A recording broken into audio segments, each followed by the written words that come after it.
Alright, so here I am with my 2010 Ford Focus with a temperature problem.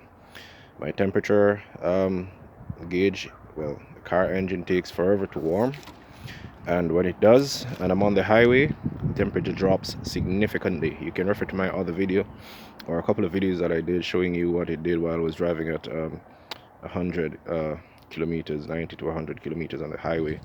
So my conclusion was that my thermostat is stuck open. Before I do anything, minimum safety requirements: a pair of glass, glove, and of course, you cannot eliminate the need for your jack stands under the car, supported by other layers of support there for keeping the car safely off the ground while you work under it.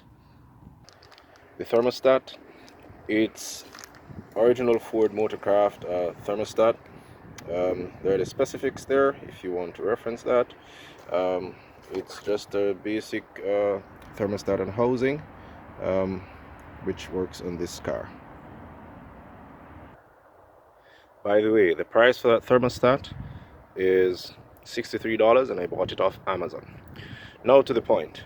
Now I've seen a couple of videos where at least a few people tried to tear off the headlamps and take out the radiator casing here, the fan case housing here, and all of that. I'm gonna try a different approach based on what I've seen so far. I've removed my overflow tank hose here from the neck of the radiator here. I have attached my little stubby ratchet handle there. It's pretty small, as you can see. It's a stubby ratchet handle, and I have already put on a little swivel end on the end of my superfine extension there. There's a swivel end, and it has on the end of it there an 8mm socket, and I'm already connected to the first nut there, and I actually have already cracked it. Now my approach is to eventually remove this bypass, take out the 3 bolts, and then try to avoid having to take this fan housing off. And I'm going to go down below and show you exactly why I say that. So I have removed the splash guard from under the front bumper here. Yeah, my splash guard is sitting out there. Oh, and by the way, it's winter time here, so I'm literally having a bit of snow around me there, as you can see.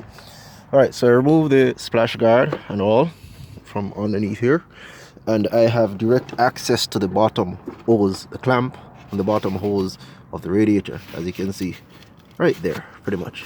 Hey, see the clamps there? Good. So my objective is to remove that, remove the bypass up top as I pointed out earlier, can't see it from here, and then take my time and wiggle down through here and take the entire thing off, fit it up on the outside, and then feed it back in. So let's go back up top and have a look from above again. Okay, so I'm back up top, and of course, like I said, I'm gonna crank this off, take off my 3 bolts, loosen the bottom clamp as I showed you earlier, and turn this, because I know I'll have some wiggle room. I'm not removing the power steering reservoir there. And once I get this off, I should be able to turn this to the left a little bit, and based on the clearance that I'm seeing between the belt here and this hose, I should be able to get this guy through between this hose and the where's my light? Come on now, where's my light? Oh good, yeah, between that hose, between that hose and the belt, I should be able to get it through, and then I'll feed it through downwards. All right, and I'll do the reverse to get it up. So I'm gonna pause my video, I'm gonna loosen my bolts, and I'm gonna show you what transpires as I proceed. All right, thank you.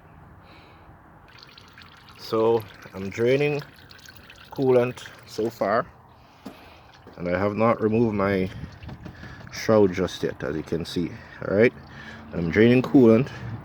This is loose, as you can see. All right, I'm going to stage 2, which is to remove this guy and wiggle it through there. Be right back. All right, here's a quick update. So I've wiggled off this clamp using my mini vice grip there. As you can see, I've wiggled this off, and nothing works better than a vice grip that holds it while you tug it from that. I'm moving to stage 2, which I want to take this off and try to wiggle through there and down. All right, so now I have my bypass hose out, and what I did, because I had the bolts inside there loosened, this had a lot of play, so while pulling back on this, the whole thing was coming out. So I got an extension arm, just fit it down there, pushed it back up against the engine block while tugging this. And of course, before I tugged it, I used my little vice grip here to kind of just rock the neck of the hose around this, and once I saw some coolant start coming out, then I know it's loose and would just slide off relatively easily. So there you have it. It's completely off there. Now this thing is working out even better than I thought. I thought I was gonna have to fight it to go downwards, but look at this. It's literally out, and I'm pulling it upwards. I'm pulling this thing upwards because I'm using one hand, but it's pretty much out. It's just my time is about to lapse. Oops, I flipped upside down a while ago. Only reason it's stuck there, and that's nothing much, is because the hose is curved, but it's pretty much out. And as you can see, I have not removed my fan housing or anything. It's pretty much out, literally pretty much out. Yeah.